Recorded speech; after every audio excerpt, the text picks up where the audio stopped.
In today's video, we're going to talk about the 3 different factions in the Cycle Frontier. You have Korolev, ICA, and Osiris. We're going to dive into the different types of rewards you get from the main quests for each faction, how many quest lines there are for each faction, and whether I think you should grind this faction over this faction and when to start selling your items to a different faction. Let's dive right in. All right, so we're going to start out with Osiris. This is the faction that I recommend starting out with and grinding and selling all of your items to them in the shop. If you didn't know, whatever items you sell to a specific faction, you get faction rep for selling the items to them. Each faction has their own end game event that you can use in raid. Osiris's is going to be the end game dungeon where you can kill the Alpha Crusher. Osiris has 15 different quest lines, with the second to last quest line being the dungeon unlock. Some of the other more notable quest lines from Osiris are the green and blue stim quest line, that after you complete these quest lines, it allows you to buy green stims and blue stims instead of crafting them. This is super useful, even though it does cost money. You don't have to go out and find all of the resources anymore. You can just grab some stims, load up, hop straight into the raid. There you go. Let's jump into the guns of Osiris and why I recommend grinding Osiris first before ICA or Korolev. First off, you unlock the Manticore, one of the most OP assault rifles in the game. While they are adding some additional recoil to the Manticore with this latest patch coming out, I still think it is going to be one of the most broken assault rifles in the game. You also have the Phasic Lancer. I have a whole video of just pure PvP chaos using the Phasic Lancer. This assault rifle, even though it is burst, is so good. The recoil is manageable while it does have bloom on the bullets, so not all your bullets go exactly where you shoot. It is so good, and the kill potential of it is great. You also have the Flechette. The Flechette in Closed Beta 2 was so good. It was one of the best guns in the game. Everyone was using it if they weren't using a brute. It was essentially just the miniature brute. Now, they did nerf all SMGs moving into the live version of the game by adding a ton of recoil to the guns and also adding damage fall off, so they're kind of rendered useless. You might as well just use the Manticore or some other gun. Now, with this upcoming update, they are reducing the amount of recoil that the SMGs have while also giving them an ADS buff, so you will be able to zoom in faster in your scope compared to other guns. So this could be where the Flechette comes back into play. I guess we'll see. Lastly, you have the Basilisk. This gun is so good. They just buffed all DMRs in the game by removing damage fall off from them. So the Lacerator, the Longshot, the Basilisk, they're so good now. This is why I recommend grinding Osiris first and selling all of your loot to them until at least you unlock the Flechette. Moving on to ICA, another great faction to grind. If you don't grind Osiris first, this would be the next faction I would recommend grinding if you are a little wishy-washy on which one you should grind first. The endgame event that ICA has is the oil pumps. These are super easy to craft. They cost 12 pistons and 12 aluminum scrap. You find those everywhere, so start stocking up while you can. From the oil pumps, you get Nick oil canisters. They sell for around 20k a canister, and you can typically get 3 to 5 oil canisters per pump depending on the location that you go and pump the oil from. ICA has 12 quest lines, so they have the least amount of quest lines in the game, but the quest lines that they do have are typically a little bit longer and there are way more steps in them, so that is something to consider when you are grinding out the quest for ICA. Moving on to the guns that ICA offers, you have the Bulldog, the most OP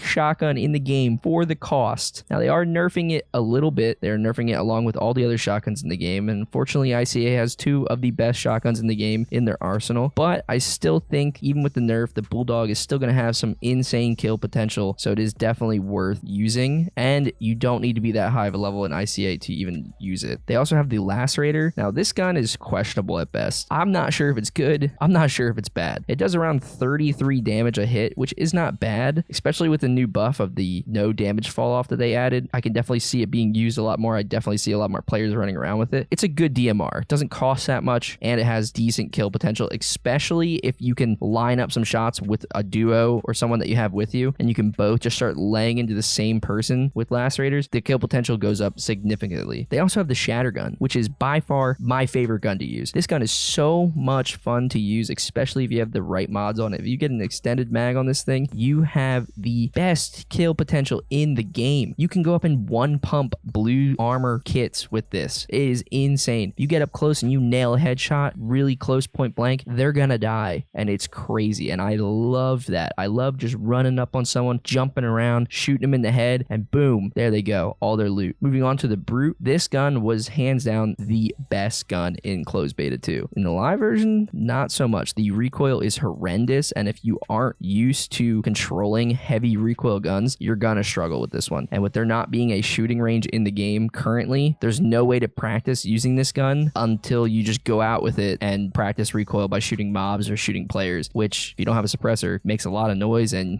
might get you killed. With that being said, they are reducing recoil on all SMGs with this upcoming patch, and they're giving it an ADS buff, so you'll be able to zoom in faster on it. This could be the buff that turns the Brute around. I guess we'll find out. And last on the list for the guns that you can get from the ICA that I would recommend even grinding for is the Kinetic Arbiter. The best sniper in the game besides the Karma. Way more attainable than the Karma. This gun is so good, especially if you are the type of crispy sniper that can just hit those headshots when needed. This gun is so good. With that being said, it is also super expensive. So if you don't have the funds to buy a lot of these and you die, you're definitely going to feel that in your wallet. Now, just like Osiris, where they have the unique green and blue stims that you can just buy from the vendor, you can buy audio and gas grenades directly from ICA after you complete a certain quest line. Audio grenades, I never use them. I might use them once in a while if I find them in raid, but I'm surely not buying them and taking them into raid. Now, gas grenades, on the other hand, have an insane use. One, if you didn't know, you can throw them at walls of buildings that people are inside, and the gas will actually go through the wall. Or you can throw them underneath certain buildings, and the gas will rise up through the floor. So you don't even need to throw them into a doorway to be able to kill people. That is insane, and I don't know if that's going to be in the game forever, but currently as it sits, they're OP because of that. Also, they can kill people in like 3 to 4 hits, and they're hard to get out of because the gas is a big bloom. So if you nail some gas grenades on your opponents and they just can't get out of them, you're going to kill them real quick, or at least damage them enough to where you just got to put 1 or 2 shots into them and then they fall. Definitely recommend using gas grenades if you get a hold of them or if you're able to buy them from ICA. I would still recommend grinding Osiris first over ICA, but the choice is obviously all up to you guys. Last but not least, we have Korolev. Korolev is probably my favorite faction, even though I typically save it for the last faction that I grind. They have 13 quest lines, so they're about right in the middle, but their quest lines are also pretty long, just like ICA. Now, with that being said, their end game event that you get is the Ledium drill, or the laser drill. This thing is so good because you can call it in either on Bright Sands or Crescent Falls. I would never recommend calling it in on Crescent Falls. There's no benefit to it unless you're just looking to attract PvP and potentially cheaters. I always recommend calling it in on Bright Sands. There's 2 locations on Bright Sands to call it in. One near base camp on the right side near East Collections, and one near base camp on the other side, kind of near comms tower, comms base. But I do not recommend calling it on the comms base side. I just don't see it worth it. There's a cliff that overlooks it and they can get easy shots on you if they are countering you. I recommend calling it in on the East Collection side of base camp. Probably the best place to call it in between the 2 maps. Now, with that being said, the Ledium drill can give you so much loot. I would recommend running this with at least a duo, if not a trio. I'd probably recommend running it with a trio for your first time ever until you can kind of get used to what windows you can shoot out from the Ledium drill. There are some bugged windows on it currently that you can see through and you can look through, and it looks like you can shoot through or throw grenades through, and you just can't. So be careful if you do counter a drill or you call one in yourself and you try to shoot someone out a window or throw a grenade out a window. Sometimes it just does not go through, so be very careful with that. But the drill gives you Ledium, it can give you Titan ore, it can give you pure Veltacite, it can give you focus crystals. So the loot is so good. You typically get out with around 20 to 30 Ledium, somewhere in between there. It typically ranges, and there are 3 collection points on the drill, so you have to kind of guard all 3. 2 of them being on the middle floor where most people defend the drill from, and then 1 of them being on the very bottom floor, which this one is the one that typically gets ratted. People run up, loot it, try to run away. So you have to be very careful of that when holding a drill. Now, Ledium sells for around 10k a pop, and since you can get up to 30 Ledium from a single drill, you get around 300,000 K marks. That's not including whether you get pure Veltacite or Titan ore or focus crystals, and the counter potential where if you kill some people, you're going to get their loot on top of it. So the potential to get a lot of loot from Ledium drills is there. With that being said, would I recommend grinding Korolev first? In my opinion, no, because the guns that you unlock while leveling Korolev up are not that great. There's not too many of them. Osiris and ICA have way more guns to unlock at lower levels that have way higher kill potential than the guns that Korolev has. So in my opinion, I just don't recommend grinding Korolev first, at least not selling all my items to Korolev first. I would rather choose Osiris or ICA if I had to. But diving into the guns, there are only 3 that I think are super notable, that have good kill potential and that might be worth picking up from them. Starting with the Maelstrom, one of the 4 shotguns in the game, the only semi-automatic shotgun in the game that you don't have to pump the shotgun in between shots or reload or anything like that. You can just keep shooting. Comes standard with 8 bullets in the drum, so it does have some decent kill potential there, and it's not super expensive, so this gun could be worth buying. If you find it in raid, I definitely recommend keeping it because they are decent for a shotgun, and they're not super expensive to buy from Korolev. Next, we have the KBR Longshot. This is definitely one of the best snipers in the game, especially with the recent damage fall off buff. This gun is so good. It is kind of expensive. It's right around 100,000 K mark, so you know, it's kind of on the pricier side, but with that being said, the kill potential to cost ratio is very high, so this gun is definitely worth picking up, especially if you kill someone for it. Definitely recommend bringing it out of the raid and using it. This gun is so good, especially if you are holding the drill and you have KBR Longshot. This is one of the best guns to hold the drill with, in my opinion, besides like the shatter gun. So this is another gun that, you know, if you are a sniper player or a long range player, you know, maybe consider grinding Korolev first so you can get this unlocked. That's up to you. And last but not least, we have the Core 47. This is an assault rifle. This is one of my favorite guns to use in closed beta 2, and it is even better now that they've kind of made assault rifles better with a damage fall off on SMGs. With that being said, it is very expensive for some reason, and I don't know if it's worth the K mark to kill potential value, but if you do find it in a crate or you kill someone with it, definitely run it. It's a good gun to use. It has very long range kill potential, especially if you throw like a 2 times on it or something like that, but I don't know if it's worth grinding Korolev specifically just to unlock this gun. But like I said before, this is all in my opinion, so you know, if you love assault rifles, if you love playing kind of long range, maybe the Core is for you then. Like I said, throw it 2 times on it and you got that long range kill potential. You know, if they get up close, pop out a shotgun and you're good to go. And that just about wraps up this video. I know I kind of rambled a little bit there. There's a lot of details that go into each faction. If you want a TLDR, I recommend grinding Osiris first until you hit around the flechette level of unlocks, and then after that I would switch over to the ICA and I would go from there until maybe you unlock the brute, and then after that I would switch over to Korolev and sell all my items to them until I unlock the Core 47. Also, in short, the 3 different end game events are the dungeon, the oil pumps, and the Ledium drill. If you want to see content on each of these events, I already have a Ledium drill video up. I will link that in the description and also add it to the end card of this video, and I will have some upcoming videos on the oil pump and the dungeon killing the Alpha Crusher, so stay tuned for those. If you have any questions specifically about each faction or anything else in the game, please feel free to leave a comment down below and I will answer them all. I respond to every single comment that I can, and I love that you guys leave comments and give me feedback and, you know, video suggestions and all that, so keep it coming. Consider leaving a like, comment, and subscribing if you did like the content and you want to see more, and I'll see you guys in the next video.